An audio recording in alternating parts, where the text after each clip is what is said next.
गायत्री की एक धारा श्री है। श्री अर्थात लक्ष्मी, लक्ष्मी अर्थात समृद्धि। गायत्री की कृपा से मिलने वाले वरदानों में एक लक्ष्मी भी है। जिस पर यह अनुग्रह उतरता है वह दरिद्र, दुर्बल, कृपण, असंतुष्ट एवं पिछड़ेपन से ग्रसित नहीं रहता। स्वच्छता एवं सुव्यवस्था के स्वभाव को भी श्री कहा गया है। वह सद्गुण जहाँ होंगे वहाँ दरिद्रता, कुरूपता टिक नहीं सकेगी। पदार्थ को मनुष्य के लिए उपयोगी बनाने और उसकी अभिष्ट मात्रा उपलब्ध कराने की क्षमता को लक्ष्मी कहते हैं। यूं तो प्रचलन में तो लक्ष्मी शब्द संपत्ति के लिए प्रयुक्त होता है, पर वस्तुतः वह चेतना का एक गुण है जिसके आधार पर निरुपयोगी वस्तुओं को भी उपयोगी बनाया जा सकता है। मात्रा में स्वल्प होते हुए भी उनका भरपूर लाभ सत्प्रयोजनों के लिए उठा लेना एक विशिष्ट कला है। वे जिसे आती है उसे लक्ष्मीवान, श्रीमान कहते हैं। शेष अमीर लोगों को धनवान भर कहा जाता है। गायत्री की एक किरण लक्ष्मी भी है। जो इसे प्राप्त करता है उसे स्वल्प साधनों में भी अर्थ उपयोग की कला आने के कारण सदा सुसंपन्नों जैसी प्रसन्नता बनी रहती है। धन का अधिक मात्रा में संग्रह होने मात्र से किसी को सौभाग्यशाली नहीं कहा जा सकता।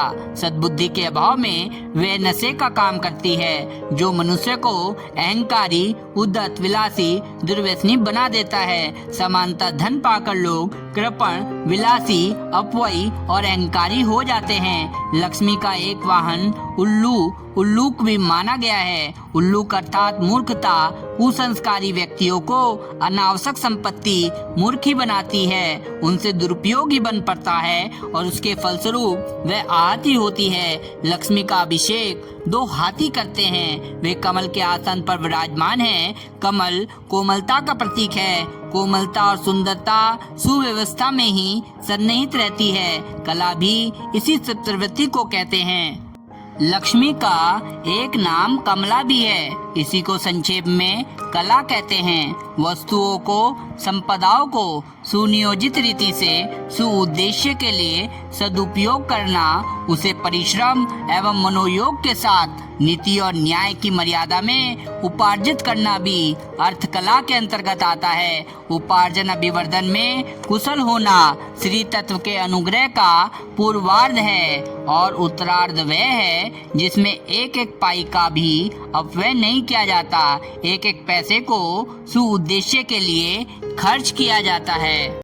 लक्ष्मी का जल अभिषेक करने वाले दो गजराजों, दो हाथियों को परिश्रम और मनोयोग कहते हैं। उनका लक्ष्मी के साथ अभिन्न संबंध है। यह युग्म जहाँ भी रहेगा वहाँ वैभव की, श्रेय, सहयोग की कमी रहेगी नहीं। प्रतिभा के धनी पर संपन्नता और सफलता की वर्षा होती है।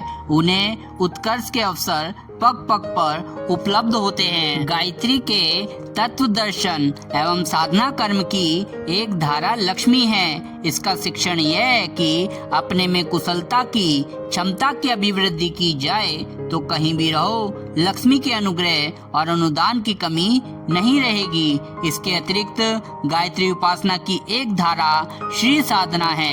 इसके विधान अपनाने पर चेतना केंद्र में प्रसुप्त पड़ी हुई वे क्षमताएं जागृत होती है जिनके चुंबकत्व से खिंचता हुआ धन वैभव उपयुक्त मात्रा में सहज ही एकत्रित होता रहता है। एकत्र होने पर बुद्धि की देवी सरस्वती उसे संचित ही नहीं रहने देती बल्कि परमार्थ प्रयोजनों में उसके सदुपयोग की प्रेरणा भी देती है। लक्ष्मी प्रसन्नता की, उल्लास की, विनोद की देवी है। वो जहाँ रहेंगी हंसने हंसाने का वातावरण बना रहेगा।